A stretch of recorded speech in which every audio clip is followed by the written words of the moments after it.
Hello student, how are you? Welcome to SST की पाठशाला। आज के क्लास में हम लोग डिस्कस कर रहे हैं, बड़ा ही इंटरेस्टिंग सा टॉपिक है पॉलिटिकल पार्टीज। पॉलिटिकल पार्टीज का वीडियो ऑलरेडी दिया जा चुका है चैनल पे, लेकिन कुछ अपडेट हुआ है इसमें, और अपडेट नेशनल पार्टी के रूप में हुआ है। जैसे प्रीवियस जो सेक्शंस था या प्रीवियस क्लासेस में हम लोग पढ़े थे कि 7 नेशनल पार्टीज है, जिसमें से 3 नेशनल पार्टी को हटाया गया है और उसमें से 2 ऐड भी किया गया है। क्योंकि क्राइटेरिया हम लोगों को पता है कि नेशनल पार्टी बोलते किसको है, नेशनल पार्टी बनने के लिए क्या क्या चाहिए। नेशनल पार्टी बनने के लिए 6% आपके पास वोट होना चाहिए जनरल असेंबली का, जो लोकसभा का इलेक्शन होता है, या आपके पास 4 एमपी सीट्स होने चाहिए 4 डिफरेंट स्टेट्स में। अगर एक क्राइटेरिया आप फुलफिल कर रहे हैं तो नेशनल पार्टी रहिएगा, फुलफिल नहीं कर रहे नेशनल पार्टी नहीं रहेगा। तो सिंपल सा कॉन्सेप्ट है। तो जो 3 पार्टियां रिमूव हुई हैं वो एआईटीसी है, सीपीआई है और एनसीपी है। ये 3 पार्टियां रिमूव हुई है और 2 पार्टियां ऐड हुई है इसमें। वो 2 पार्टियां कौन कौन सी ऐड हुई? एक आम आदमी पार्टी ऐड हुई है, जो कि one of the fastest growing party है, जो दिल्ली और पंजाब वाले रीजन में सबसे ज्यादा फ्लोराइज हो रही है। और एक जो पार्टी है वो है एनपीपी, नेशनल पीपल्स पार्टी, जो कि नॉर्थ ईस्ट की पार्टी है। तो आज का वीडियो का मेन थीम ये रहेगा, हम लोग इन 2 पार्टियों के बारे में जानेंगे, इनके इन्फ्लुएंस के बारे में जानेंगे। To the point. तो चलिए बिना किसी देरी का आगे हम लोग इन दोनों पार्टियों के बारे में चर्चा करते हैं। अब आपकी स्क्रीन पे दिख रहे होंगे, बड़े ही फेमस से लीडर हैं इंडिया के, अरविंद केजरीवाल। आम आदमी पार्टी का वो सिंबल। आम आदमी पार्टी कब नेशनल पार्टी बनी, आम आदमी पार्टी बनी कब, आम आदमी पार्टी किस मूवमेंट के बाद बनी थी, आज का चर्चा का विषय रहने वाला है। तो आज का जो टॉपिक है हमारा, आम आदमी पार्टी नेशनल पार्टी के रूप में, तो इसके लिए क्या क्या क्राइटेरिया था नेशनल पार्टी बनने के लिए, और आम आदमी पार्टी का थीम क्या था, मेन मोटो क्या था बनने के प्रति, कि हर पार्टी का अपना एक आइडियोलॉजी होता है, आइडियोलॉजी क्या था, चलिए डिस्कस करते हैं। It that the promise of equality and justice that form a part of the constitution of India. देखिए, इक्वालिटी जस्टिस ये हर पार्टी की आइडियोलॉजी होती है।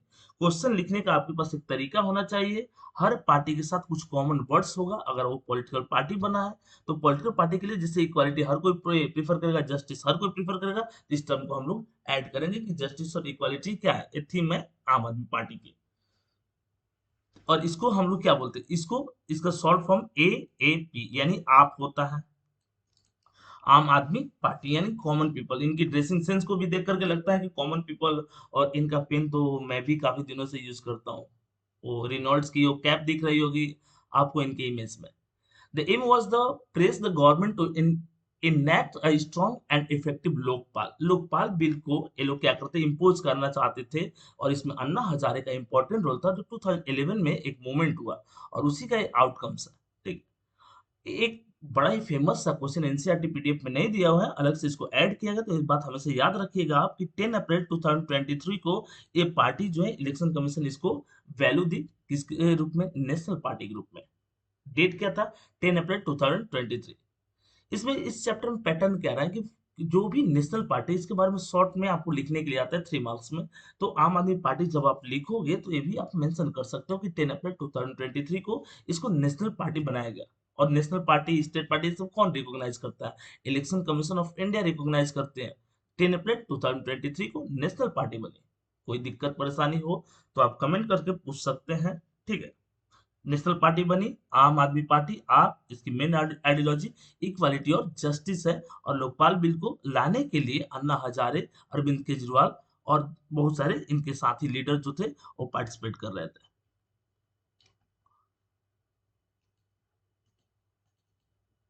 अब यहाँ पर हमारा जो नेक्स्ट पॉइंट है, यहाँ पर पॉइंट क्या बन रहा है कि आम आदमी पार्टी बनी कब थी। 1 मार्क क्वेश्चन आ सकता है आपका कि ये पार्टी बनी कब थी। 26 नवंबर 2012 को ये पार्टी बनी थी।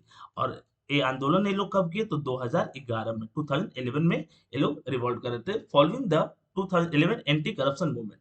ये ध्यान रखिएगा आप बात, उस समय इंडिया में आईएनसी सेंट्रल लेवल पे इनकी गवर्नमेंट थी, आईएनसी की, इंडियन नेशनल कांग्रेस की इनकी अलायंस थी। और आईएनसी जिस अलायंस को लीड करते हैं उसको हम लोग यूपीए बोलते हैं, यूनाइटेड प्रोग्रेसिव अलायंस। तो उस अलायंस के अगेंस्ट में मूवमेंट किए थे। और आज देखिए विडंबना कि इसी अलायंस का एक पार्ट है आईएनडीआईए। यूपीए अब आईएनडीआईए हो गया है, Indian national democratic inclusive alliance. उसके पार्ट है आम आदमी पार्टी। मतलब ये पार्टी जिन आइडियोलॉजी के अगेंस्ट में फॉर्म हुई थी, आज उनके साथ है, तो पॉलिटिक्स में कुछ भी पॉसिबल है, इस बात से हम घबराएंगे नहीं। The party was founded on the idea of accountability, clean administration, transparency and good governance. कहने के लिए आइडियोलॉजी है, लेकिन आप अगर थोड़ा सा भी जनरल नॉलेज में इंटरेस्ट रखते होंगे तो अरविंद केजरीवाल जो इसके फाउंडिंग मेंबर में से एक थे, फाउंडर कह सकते, सारे सर्वे सर्वा इस पार्टी के हैं, वो भी करप्शन के चार्जेस में जेल में है। तो अभी कुछ दिन के लिए निकले हैं, बट वो जेल में थे। तो पॉलिटिकल पार्टी की आइडियोलॉजी अलग, प्रिंसिपल अलग, प्रैक्टिस अलग, डिफरेंसेस है, उस पर ज्यादा चर्चा नहीं करेंगे, हम लोग उतना डेप्थ में जाएंगे भी नहीं। बस इस आंसर को लिखेंगे कि एडमिनिस्ट्रेशन, क्लीन एडमिनिस्ट्रेशन, ट्रांसपेरेंसी और गुड गवर्नेंस, अकाउंटेबिलिटी वाली थीम पे एक गवर्नमेंट बनाने की कोशिश की। इलेक्शन में पार्टिसिपेट करते टाइम कैंपेन में भी इस वर्ड को ऐड किए थे। In the year after its formation, Aam Aadmi Party emerge as the second largest party in Delhi legislative assembly election. तो किस इलेक्शन में पहली बार पार्टिसिपेट की? तो दिल्ली का जो लेजिस्लेटिव इलेक्शन था 2013 वाले इलेक्शन, उसमें ये पार्टिसिपेट की थी और ये सेकंड लार्जेस्ट पार्टी बनी थी उस इलेक्शन में। किसको अपोज करते हुए? तो आईएनसी को अपोज करते हुए, बीजेपी को अपोज करते हुए, क्योंकि इससे पहले बीजेपी और आईएनसी का इन्फ्लुएंस था। और जब से ये पार्टी दिल्ली में स्टेट लेजिस्लेचर में आई है, तब से आईएनसी और बीजेपी वहां पर सत्ता में नहीं जा पाई। इस पार्टी का काफी अच्छा सपोर्ट रहा। अभी आपके लेटेस्ट जो इलेक्शन हुआ था, लास्ट इलेक्शन, इसमें 54% अप्रोक्स दिल्ली लेजिस्लेचर में 2020 वाले इलेक्शन में ये वोट गेन की थी। तो काफी 54% वोट गेन करना काफी बड़ी बात है। सेकंड लार्जेस्ट पार्टी जो थी बीजेपी में, बीजेपी थी, वो 32% के साथ थी। तो एक पार्टी जो न्यूली फॉर्म हुई है, एक पार्टी जो सदियों से चली आ रही है, उसको डिफीट कर देना, उस पार्टी को 7% पे रोक देना और अपने 54% गेन करना एक बहुत बड़ी बात है। इसलिए इसके साथ ऐड होता है कि सबसे fastest growing party. In the year after its formation, AAP emerge as the second largest party. Discuss कर लिया हम लोग कि दिल्ली में लेजिस्लेटिव असेंबली में सेकंड लार्जेस्ट पार्टी बनी। उसके बाद फिर एक गवर्नमेंट फॉर्म की, 2020 में लार्जेस्ट पार्टी बनी। और स्टार्टिंग स्टेज में तो ये 67 सीट जीती थी, 2020 वाले इलेक्शन में 62 सीट जीत करके भी तो सिंगल लार्जेस्ट पार्टी थी। एक बात हमेशा याद रखेंगे हम कि दिल्ली में जो एमएलए के लिए सीट्स है, यानी कि लेजिस्लेटिव असेंबली का जो सीट्स है 70, और दिल्ली एक यूनियन टेरिटरीज है, सो 50% पावर स्टेट गवर्नमेंट के पास और 50% पावर जो है आज भी सेंट्रल गवर्नमेंट के पास है। लेफ्टिनेंट जनरल यहाँ पर होते हैं।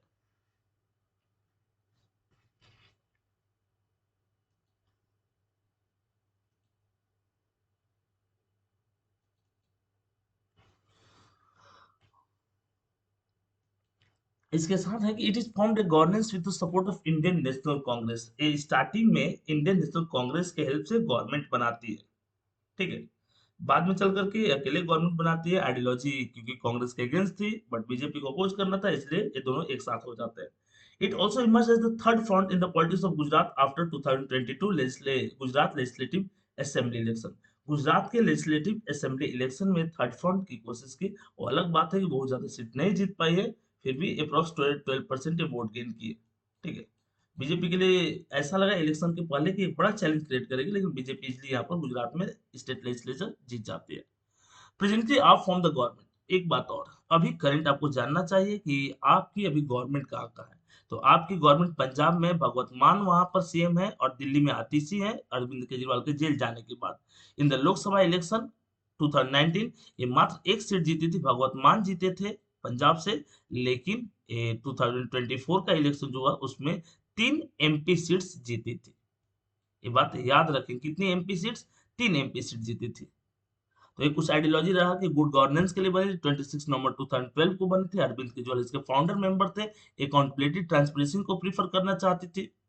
और अभी दिल्ली में सबसे बड़ी पार्टी है, दिल्ली लेजिस्लेचर के अलावा पंजाब में भी इसका कंट्रोल है। टोटल इसके पास 3 एमपी है।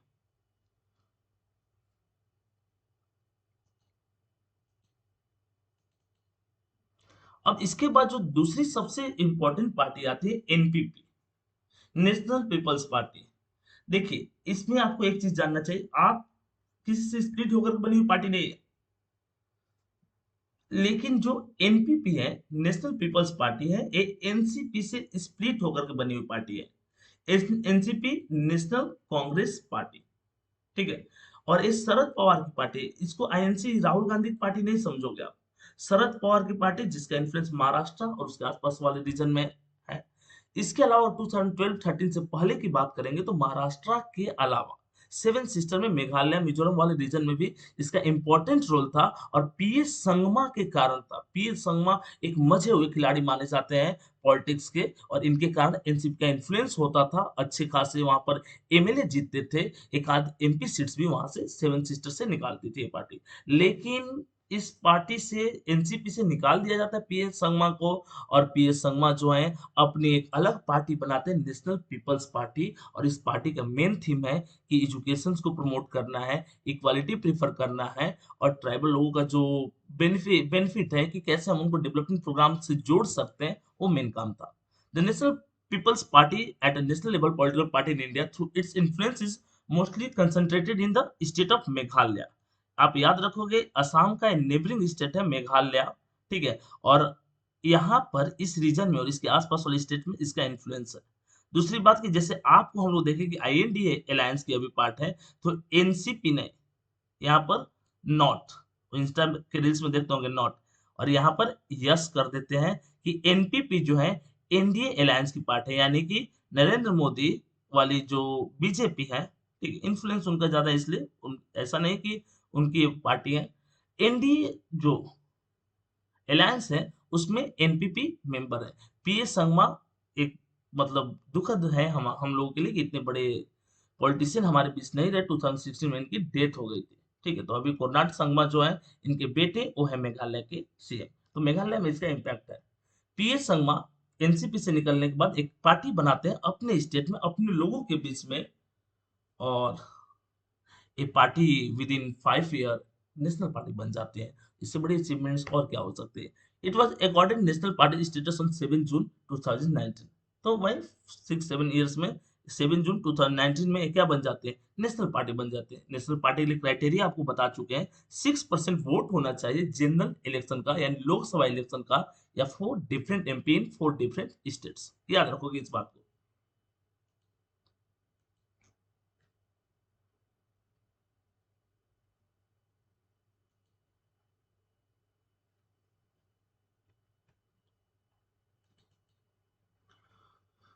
कुछ चीजें जो चर्चा का विषय रहेगा इसमें है कि ये पार्टी बनी कब थी, तो जुलाई 2013 में बनी थी under the leadership of PS Sangma.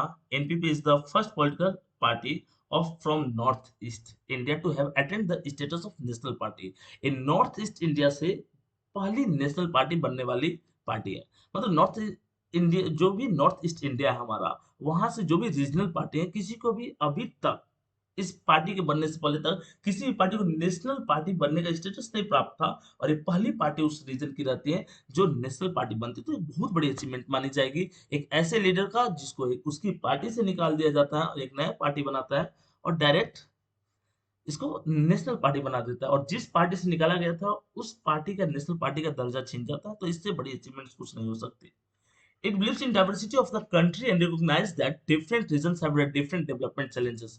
Simple सा कॉन्सेप्ट है। देखो, अगर आप प्लेन्स के चैलेंज, प्लेन्स के डेवलपमेंट को अगर आप ट्राइबल रीजन के डेवलपमेंट, फॉरेस्टेड रीजन के डेवलपमेंट या सेवन सिस्टर डेवलपमेंट से ऐड करोगे, दोनों का डेवलपमेंट क्राइटेरिया, दोनों की डेवलपमेंट नीड्स जो है वो अलग अलग होंगे। तो ये पार्टी का थीम है कि आप ऐसा नहीं कि बिहार, यूपी या पंजाब में जिस डेवलपमेंट पैटर्न को फॉलो कर रहे हो, आप उसी पैटर्न को फॉलो करोगे अगर ईस्टर्न स्टेट्स में या ट्राइबल लोगों के बीच में, तो वो आपका कारीगर होगा। तो ये इसका मानना था कि डिफरेंट रीजन्स में डिफरेंट डेवलपमेंट चैलेंजेस होगा, तो हमको इतना फ्लेक्सिबिलिटी रखना पड़ेगा कि हम उन सारे डेवलपमेंट चैलेंजेस को अडॉप्ट करें।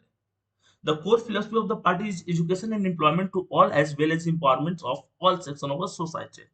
इस पार्टी का मेन फिलोसफी क्या है? एजुकेशन है, एम्प्लॉयमेंट है, क्योंकि पढ़ेगा इंडिया तो बढ़ेगा इंडिया, यानी पढ़ेगा नॉर्थ ईस्ट बढ़ेगा नॉर्थ ईस्ट, और बढ़ेगा नॉर्थ ईस्ट तो बढ़ेगा इंडिया। तो इसमें क्या बोला कि the core philosophy of the party is education and employment to all as well as empowerment of all section of society. Society के जितने भी सेक्शन है उनको एम्पावरमेंट प्रोवाइड करेंगे, weaker section specially, women specially, और एजुकेट करेंगे, employment provide करेंगे, तो अपने आप डेवलपमेंट होगी।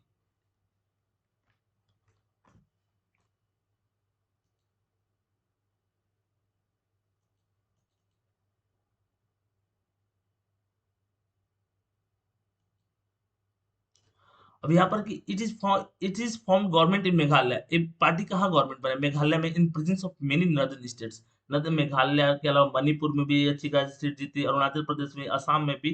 तो जो भी मेघालय के आसपास वाले स्टेट्स है, यहाँ पर इस पार्टी ने अच्छी खासी सीट गेन की। इस बात से हम इनकार नहीं कर सकते। In the Lok Sabha election held in 2019, NPP secured one seat in the लोक सभा। एनपीपी ने एक सीट जीता लोकसभा में। It was accorded national party status on 7 जून 2019। 7 जून 2019 को नेशनल पार्टी बनते हैं। After the death of PS Sangma in 2016, his son Connon Sangma won a by elections held in 2016 to fill this seat। यानी कि जिस सीट से इनके पिताजी एमपी थे, उस सीट पे बेटे खड़े होते हैं। सहानुभूति बहुत अच्छी खासी रहती है। अच्छे लीडर थे पीएस संगमा, और उनके नाम पे कोनान संगमा क्या बन जाते हैं, एमपी वहां पर बन जाते हैं। और बाई इलेक्शन यहाँ पर आपने नाइन्थ में देखा होगा, बाई इलेक्शन का मतलब क्या होता है, अगर किसी लीडर का किसी भी रीजन से डेथ होता है या रिजाइन करना पड़ता है, तो विद इन 6 मंथ एक बार फिर से उसी कंस्टिट्यूएंसीज में इलेक्शन होता है, और उसको हम बाई इलेक्शन बोलते हैं।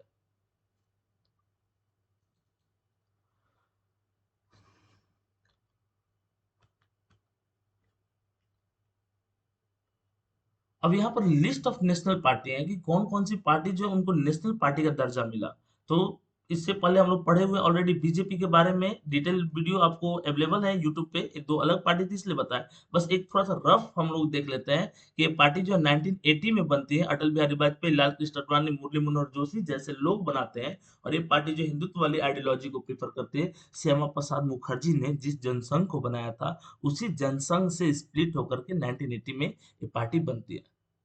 ये पार्टी 1990s के बाद दो बार ट्राई करती है सेंट्रल गवर्नमेंट को रूल करने का, नहीं कर पाती है ज्यादा दिन तक। एक बार एक दिन, एक बार 13 दिन।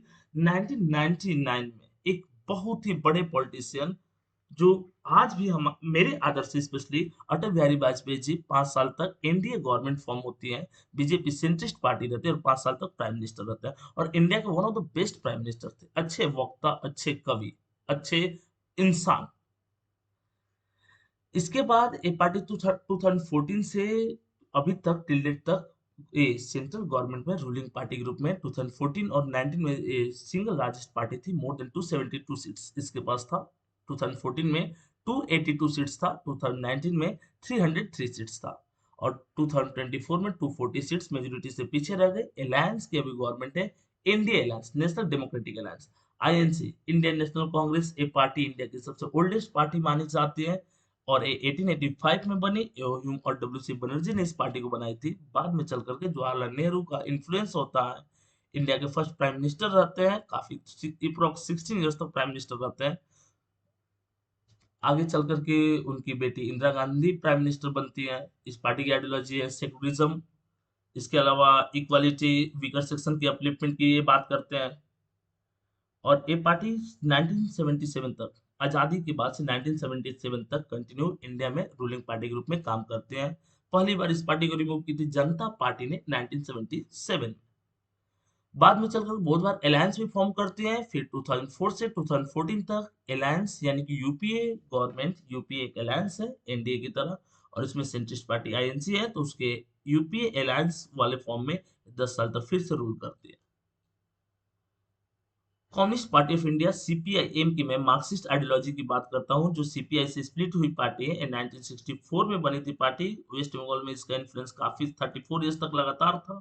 अभी भी ये पार्टी केरला, पंजाब, वेस्ट बंगाल और कुछ ऐसे स्टेट्स जहाँ पर क्यों पैचेस के रूप में है। ये पार्टी जो वीकर सेक्शन और जो ट्राइबल लोग हैं, जो पिजेंट्स हैं, जो और भी पुअर सेक्शन कम्युनिटीज हैं, उनके अपलिफ्टमेंट की बात करते हैं। बहुजन समाज पार्टी, ये 1984 में पार्टी बनी थी। 1984 में कांसी राम ने इस पार्टी को बनाई थी। बहुजन समाज यानी वीकर सेक्शन की बात करते हैं, एससी एसटी की बात करते हैं, माइनॉरिटीज की बात करते हैं, Sahu ji Maharaj, Mahatma Gandhi, Jyotiba Phule, doctor B R Ambedkar, Periyar Ramasamy Naicker जैसे लोगों की आइडियोलॉजी को मानती है पार्टी। उत्तर प्रदेश में इस ये पार्टी लेजिस्लेटिव असेंबली में रूलिंग पार्टी के रूप में रहती है। मायावती 2 से 3 बार सीएम भी रहती है। एनपीपी पे डिटेल चर्चा चली है अभी जस्ट, और आप अभी हम लोग पढ़े हैं। तो इस तरह से नेशनल पार्टी हम लोग कवर कर लिए, जो नया अपडेट था उसको। अब आपको ये नहीं लगना चाहिए कि बीजेपी, आईएनसी और कम्युनिस्ट पार्टी, बहुजन, जो 4 और पार्टी था, इस पर डिटेल चर्चा क्यों नहीं की है, क्योंकि ऑलरेडी इसका वीडियो यूट्यूब पे दिया जा चुका है। इसका नोट्स भी अवेलेबल है। तो आप वहां से भी इस चीज को देख सकते हैं। और ये नहीं कि मैं प्राउड में बोल रहा हूँ, आप वेरीफाई करके देख सकते हो कि जो नोट्स हम लोग इस चैप्टर को प्रोवाइड किए पूरे गूगल में कहीं भी मतलब उस तरह का नोट्स नहीं जिसमें अपडेटेड फॉर्म। अपडेटेड फॉर्म मतलब कि आम आदमी पार्टी और एनपीपी जैसी जो जो दो नई नेशनल पार्टीज है उसको ऐड किया गया हो। और नोट्स का एक पैटर्न हम लोग फॉलो किए कि अगर बच्चा उसको भी पढ़ता है फुल मार्क्स गेन करेगा।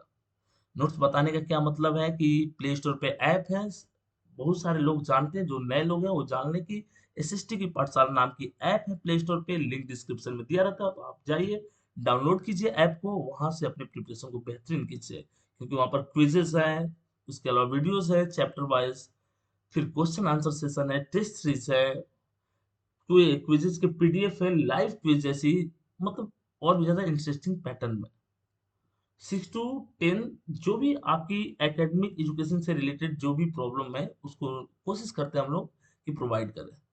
तो चलिए इस तरह से इस वीडियो को हम लोग खत्म करते हैं।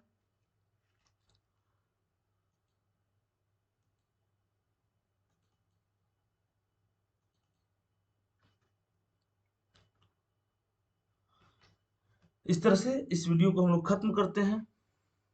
तो आप इसके अलावा और भी बहुत सारी चीजों से जुड़ सकते हैं, जैसे सोशल नेटवर्किंग साइट्स पे हम लोग इंस्टाग्राम पे अवेलेबल है, टेलीग्राम डिस्कशन ग्रुप है, तो वहां पर भी जुड़ सकते हैं लेटेस्ट इन्फॉर्मेशन के लिए। और एक बात जो मैं बताना मतलब अब इससे पहले नहीं उसके बारे में इन्फॉर्म किया था कि जो प्ले स्टोर पे ऐप है उसमें न्यूज सेक्शंस मतलब डेली बेसिस पे न्यूज रहता है। और न्यूज क्या, वो पूरा फूड आइटम्स नहीं खाना है, वो जो रिक्वायर्ड न्यूट्रिशन है वो मिलता है आपको कि 4 से 5 पेज बढ़िया सा जो आपके मतलब एग्जाम कॉम्पिटेटिव एग्जाम में भी वो रिक्वायर्ड रहता है, या करंट अफेयर्स के लिए आप अपनी नॉलेज को और बेहतरीन बनाने के लिए उसको पढ़ सकते हैं। काफी इंटरेस्टिंग फॉर्म है और हम लोग जल्द ही ट्राई करने वाले हैं कि उसको आप ऑडियो फॉर्म में भी अवेलेबल कराया जाए ताकि और भी ज्यादा आपके लिए सुविधाजनक हो। और सबसे इम्पोर्टेंट है जो 10th वाले बच्चे हैं या जो आपके दोस्त हैं, तो आप उनको बताइए कि ऐसी ऐसी चीजें अवेलेबल है आपकी लोकेलिटी में। लोकेलिटी मतलब यूट्यूब लोकेलिटी हो गया,